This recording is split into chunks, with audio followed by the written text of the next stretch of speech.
हर हर महादेव। श्री शिवाय नमस्तुभ्यम। कैसे हैं आप सभी। 4 अगस्त 2024 को सावन महीने की अमावस्या है। इसे हरियाली अमावस्या के नाम से जाना जाता है और इस दिन रवि पुष्य नक्षत्र पड़ने जा रहा है, जो कि अपने आप में बहुत विशेष है। पुष्य नक्षत्र हालांकि हर एक माह आता है, परंतु सावन महीने में पड़ने के कारण और रविवार को पड़ने के कारण यह रवि पुष्य नक्षत्र के स्वरूप में सुंदर हो गया है। इस दिन आप अपने भाग्य की रेखाओं को बदलने के लिए सरल सरल से एक उपाय अगर करते हैं, कार्य जिन्हें कहा जाता है, तो आपके जीवन में बहुत अधिक सुख प्राप्त होता है। सबसे पहले आपको बताते हुए चलूं कि यह जो पुष्य नक्षत्र है यह कब तक रहेगा। 4 अगस्त को यह पुष्य नक्षत्र सुबह 5:44 से शुरू हो जाएगा और 4 अगस्त को ही दोपहर में 1:26 में होगा। तो कुल मिलाकर हमें पूरे दिन भर में 1 बजे के आसपास, 1:30 बजे के आसपास तक पुष्य नक्षत्र 4 अगस्त को मिल रहा है। तो आप सभी को यह दुर्लभ संयोग छोड़ना नहीं है। 4 अगस्त रविवार के दिन भाग्य की रेखाओं को प्रबल करने के लिए यह श्रेष्ठ कार्य करना है। 4 अगस्त के दिन रविवार हो रहा है और अमावस्या है, तो इस दिन तो अपने आप में दुर्लभ संयोग हो रहे हैं। अमावस्या तिथि के जो देवता होते हैं वह हमारे पितृ देवता होते हैं। ऐसे में आप सभी को इस दिन सरल सरल से कार्य जरूर से करने चाहिए। जो सबसे पहला कार्य और उपाय बताने जा रही हूँ उसे ध्यान से सुनिएगा। गुरु जी कहते हैं, अगर घर में लगे कि पितृ अशांत हैं तो सावन महीने की जो अमावस्या होती है उस दिन यह उपाय भाग्य की रेखाओं को प्रबल कर देता है और पितृ देवताओं की भी असीम कृपा प्राप्त करवाता है। आप सभी को रविवार का दिन है, कोशिश करने हैं लाल रंग के कपड़े, जो कि आवश्यक रूप से कहा जाता है जो सूर्य नारायण भगवान की धातु है उनसे जुड़े हुए होते हैं। सबसे पहले सूर्य भगवान को जल चढ़ाएं, नहाने के पानी में गंगा जल मिश्रित जल से स्नान करें। तुलसी की सूखी लकड़ी को आप घुमाकर स्नान करते हैं तो गुरुजी कहते हैं जीवन में जो रोग है, कष्ट, कर्ज है जो आपको परेशान कर रहे हैं उनसे पूर्ण रूप से मुक्ति मिलती है और पितृ देवताओं का भी आशीर्वाद मिलता है। इसके बाद आप सभी को विशेष जल का उपाय करना है। 1 लोटा जल सब समस्याओं का हल शास्त्रों में कहा गया है। तो उपाय आपको कैसे करना है सुनिए। सामान्य सरल तरीके से आप अपने घर पर शिवलिंग विराजमान तो करते ही होंगे, या महादेव के मंदिर में आपको यह कार्य करना है। जैसे जीवन में लगता है कि मेरा भाग्य साथ देता ही नहीं है, व्यापार में कोई गति नहीं है, हर तरफ से मैं हार रहा हूँ, तो आपको क्या करना है, 1 लोटा जल का लेना है। अर्थात 1 लोटे में अपने घर के मटके से पानी भर लीजिए। स्नान इत्यादि से निवृत्त होकर यह कार्य आप सुबह ब्रह्म मुहूर्त में, पूरा दिन भर में, रात्रि तक कभी भी कर सकते हैं। पुष्य नक्षत्र और अमावस्या अद्भुत है। उसके बाद अपने पितृ देवताओं का स्मरण करते हुए श्री शिवाय नमस्तुभ्यम महामंत्र का जाप करते हुए जल के लोटे को पूरा भरिएगा, तांबे के लोटे में। उसमें आप सभी को थोड़ा सा काले तिल और गंगा जल मिला देना है और इस जल के लोटे को गुरुजी कहते हैं अमावस्या, सावन अमावस्या के दिन पूरे घर में घुमा लेना है। घर में घुमाने के बाद आप सभी को इस जल के लोटे को ले जाकर महादेव के मंदिर में या विशेष तौर पर जो घर पर शिवलिंग विराजमान है वहाँ पर, जैसे गंगा जल पितरों के तारण के लिए माना जाता है, रोग, कर्ज, संकट, पीड़ाओं से मुक्ति के लिए जाना जाता है, और जो काले तिल होते हैं वह पितृ और शनि से संबंध रखते हैं और पितरों के कार्य में काले तिल की बहुत महत्वता है। कोई पैसा समय लगना नहीं है। काले तिल और गंगाजल अपने जल के लोटे में डालें और आवश्यक रूप से अपने पितृ देवताओं का तारण हो, परिवार में रोग, कर्ज, संकट, सब तरह की परेशानी दूर हो, ऐसी प्रार्थना करते हुए शिवलिंग पर आपको यह जल चढ़ा देना है।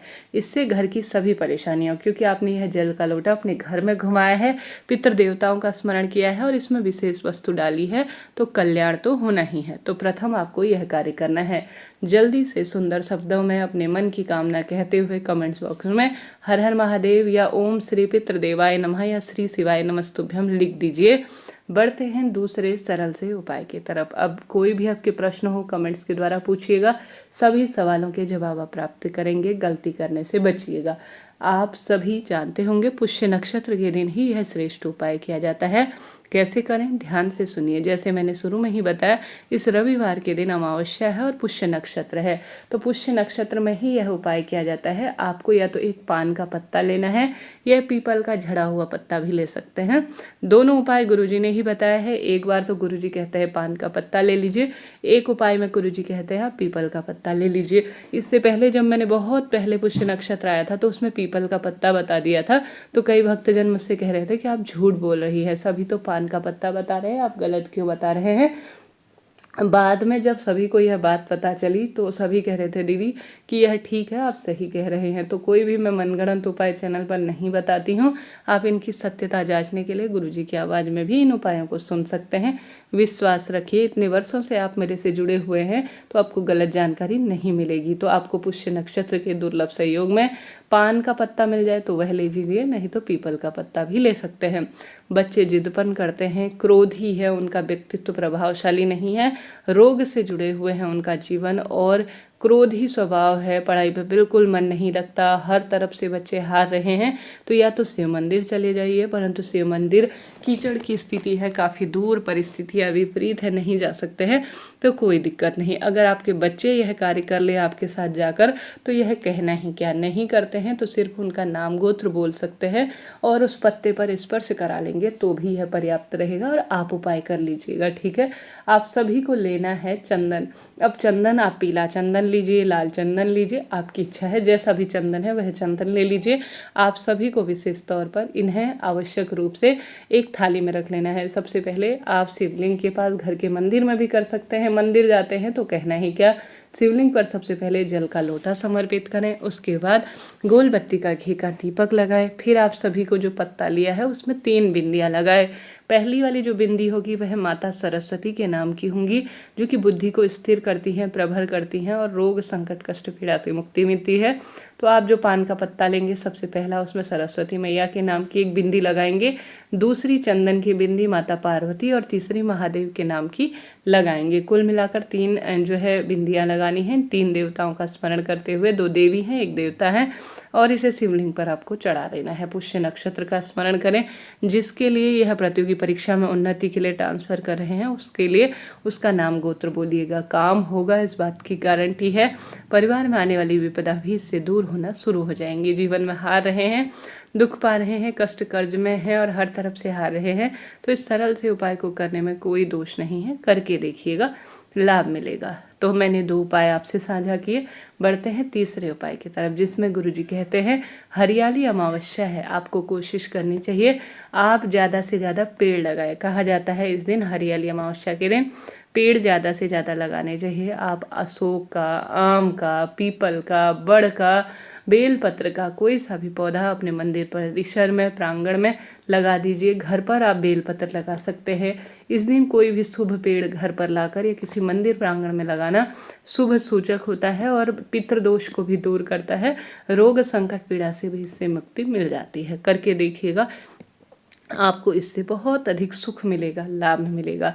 शाम के समय पितृ देवताओं का नाम लेते हुए लंबी बत्ती का एक घी का दीपक या तो घर के दरवाजे में या बहती हुई नदी में या घर की रसोई में जरूर से अपने पितृ देवताओं के नाम से दक्षिण दिशा की ओर मुख करते हुए आपको लगाना चाहिए। ऐसी मान्यता है, इससे भी रोग, कर्ज, संकट, पीड़ा से मुक्ति मिल जाती है और दुख दरिद्रता का अंत हो जाता है।